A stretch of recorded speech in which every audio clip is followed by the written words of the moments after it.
senhora acredita em Deus? Eu acredito e mais. Eu acredito em Deus, muito mesmo. E por que a senhora acha que Deus criou o homem? A senhora pensou nisso alguma vez? Mas porque o mundo não podia ficar pelado, né? Tinha que criar o homem, criar gente no mundo, ué. Podia fazer o mundo sem ninguém. Não tinha jeito, ué. Ele fez o homem de barro, soprou nele, ele viveu, e pôs ele num jardim, mandou escolher um animal qualquer de companhia para ele, não, isso não serve para companhia para mim, não. Aí ele tirou uma ponta de costela assim, fez a erva, pôs mais ele, ficar morando lá no jardim, né?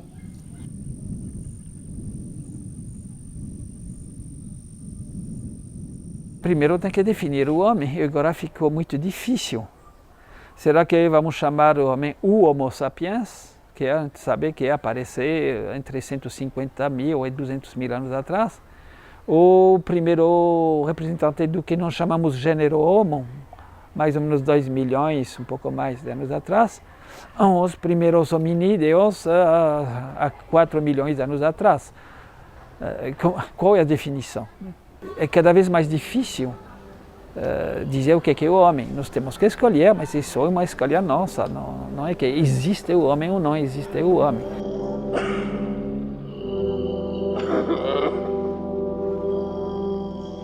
Essas pessoas, elas, embora estivessem muito longe no passado e estivessem muito longe da gente, elas estão dentro de uma trajetória da qual nós fazemos parte, nós somos o ponto de chegada. Nós poderíamos dizer que nós temos alguma coisa a ver com elas? Diretamente, com certeza não. Tanto é que o interessante pensar, se nós conseguíssemos encontrar com uma pessoa dessas, provavelmente nós não conseguiríamos nos comunicar com elas. O universo mental, o universo em que elas viviam é totalmente diferente do nosso. Agora, de qualquer maneira, nós somos o ponto de chegada que começou com elas.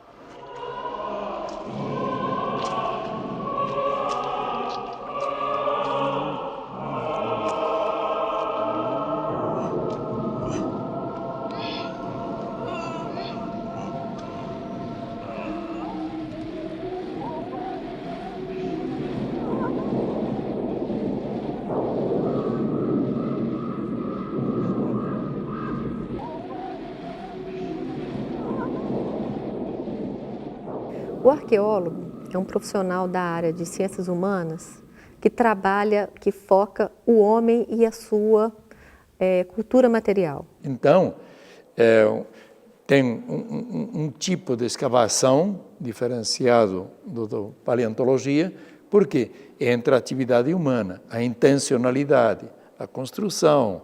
Aqui foi um lugar onde se fabricava ferramentas. Ou seja, o lixo, os próprios corpos deles, os esqueletos que sobram, os restos de alimentação, os instrumentos que se preservaram, tudo isso é utilizado como documento para reconstituir a vida das sociedades. A arqueologia é uma disciplina especializada na ciência do estudo do homem antigo, primitivo. A pré-história é um termo que a gente utiliza para designar os períodos sobre os quais nós não temos documentos escritos.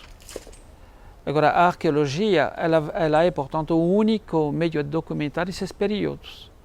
Mas isso não impede que no período histórico a arqueologia também serve. Hoje em dia você tem médicos, você tem cirurgiões, você tem psicólogos, você tem sociólogos, antropólogos que trabalham com o homem atual. Nós fazemos a mesma coisa com o homem do passado. O grande interesse da arqueologia é justamente o fato de ser pluridisciplinar. Então o arqueólogo não tem como ser ao mesmo tempo um biólogo, um geógrafo, um físico, um químico e mais analisar os vestígios materiais. Ele não pode fazer tudo. Mas ele tem que ser capaz de coordenar os trabalhos de todos. As geociências, ou seja, a geografia e a geologia, nos ajudam a fazer a cronologia dos vestígios, saber o que é mais antigo, o que é mais recente dentro do que nós encontramos. Nos ajudam a entender o ambiente do passado, porque nós reconstituímos o ambiente muda Não é somente hoje que tem uma mudança global, sempre teve. Quer dizer, eles conseguem resolver os problemas a partir do que o meio ambiente dá para eles. Então eles vão transformar a pedra e vão criar uma indústria, que a gente chama de indústria lítica, então fazendo instrumentos que vão ser adaptados às necessidades deles. Eles vão domesticar as plantas. Então imagina, a transformação que é pegar uma planta e domesticá-la e fazer dela o que você bem entende, né? Então eles vão domesticar as plantas, eles vão transformar o meio que eles vivem. Isso é fantástico. Então o estudo dos grãos de pólen do passado que se preservam permite saber qual era a vegetação há 5.000, 10.000, 200.000 anos atrás. A gente estuda a relação do homem com os animais e com as plantas que se transformaram nessa relação com o homem. Será que o homem tenha selecionado através do fogo, será que ele tenha manejado o ambiente, isso já centenas de milhares de anos atrás, será que ele tenha domesticado plantas e animais. Então, precisa ver essas transformações e ver como a relação com esse ambiente obrigou o homem também a fazer certas adaptações.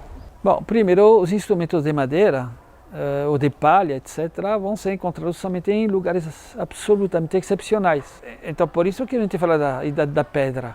Não é porque o pessoal só tinha instrumentos de pedra, mas porque eles se preservaram até nós e nós temos que tirar leite de pedra. Ou seja, nós fazemos nossas interpretações com o que sobrou, que é cerâmica para os períodos mais recentes, a pedra desde 2,5 milhões de anos atrás, que tem instrumentos de pedra, mas que não são obrigatoriamente os mais comuns. Eu acho que uma coisa interessante sobre os instrumentos é a gente pensar que, na verdade, não existiam instrumentos de ferro. Nós não temos essa indústria aqui. Então, a nossa indústria ela é ou de madeira, ou de osso, ou de pedra, né? Então, a madeira e o osso desaparecendo, fica a pedra. Então, a gente vai ver instrumentos, por exemplo, há 10 mil, 11 mil, 12 mil anos, instrumentos extremamente elaborados. Então, tem na própria rocha, por exemplo, esse aqui, que foi lascado na própria rocha, onde você tem uma lasca grande, né? E pequenas retiradas que vão sair daqui. Tá vendo? Então, aqui tem uma retirada, aqui tem outra, aqui tem outra. Na verdade, eles delineavam um gume, né, mais ou menos sinuoso. Então, eles pegavam uma outra rocha redonda e batiam aqui, nesse movimento, para criar um gume, que seria um gume cortante, que servia para raspar ou para cortar, né, ou muitas vezes para furar.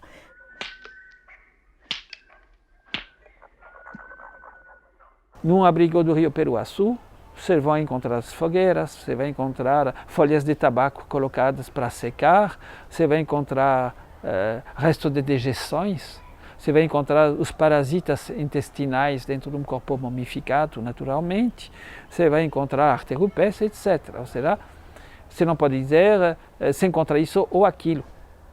Dependendo do local, você vai encontrar determinadas coisas.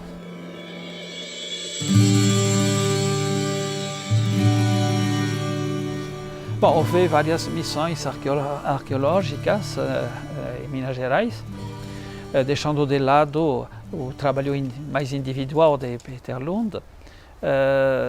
A partir dos dados, das hipóteses que ele tinha levantado, uma presença muito antiga do homem, uma coexistência com a fauna extinta, houve nos anos 50 uma missão americano-brasileira, com o pessoal do Museu Nacional, em Lagoa Santa, e depois, nos anos 70, uma nova missão franco-brasileira, chefiada por Annette Laming-Amprère na parte científica.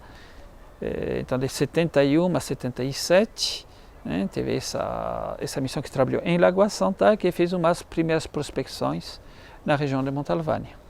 Então, a missão foi uma maneira de fixar um projeto regional para começar a ter uma ideia da evolução cronológica dentro de uma pequena região, e não apenas coletando vestígios dos homens, mas também preocupados com as mudanças do ambiente no passado. O sítio da Lapa Vermelha, também próximo à Lagoa Santa, em Minas Gerais, foi escavado até uma profundidade de 15 metros revelando a evolução da paisagem e do homem durante mais de 15 mil anos.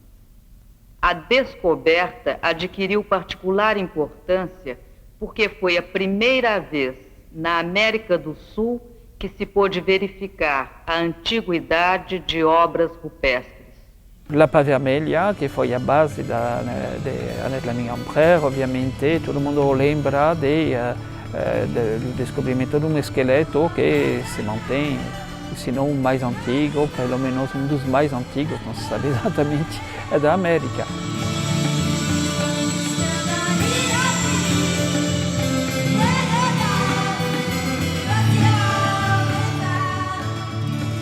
A Luzia foi colocada também como a mais antiga brasileira. Muito embora, se nós conseguíssemos conversar com ela, o que seria impossível, inclusive, né, ela provavelmente não faria a menor ideia do que a gente estaria falando. Mas não importa, ela é uma brasileira. E nessa medida, aqui estão os sinais, né, desses brasileiros pretéritos, né, e os arqueólogos são os cientistas que descobrem e interpretam esses sinais.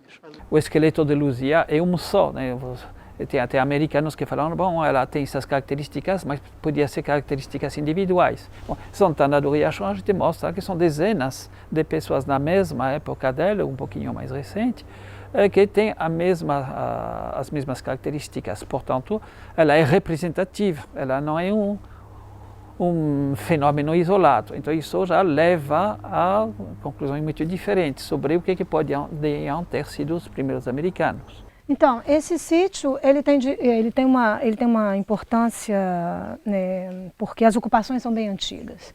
Então vamos dizer que a ocupação do que a gente chama de Brasil Central, então que Minas Gerais, Bahia, né, Goiás, elas começam por volta de 12 mil anos. Então os registros mais antigos são no Peruaçu, seria quando as populações chegam aqui. Então elas chegam aqui por volta de 12 mil anos e encontram esse espaço de quartzito, de calcário, de arenito, e elas ocupam tudo isso. Então elas vão ocupar as margens do São Francisco, vão ocupar os pequenos riachos. E esse sítio aqui ele é importante porque ele é muito antigo.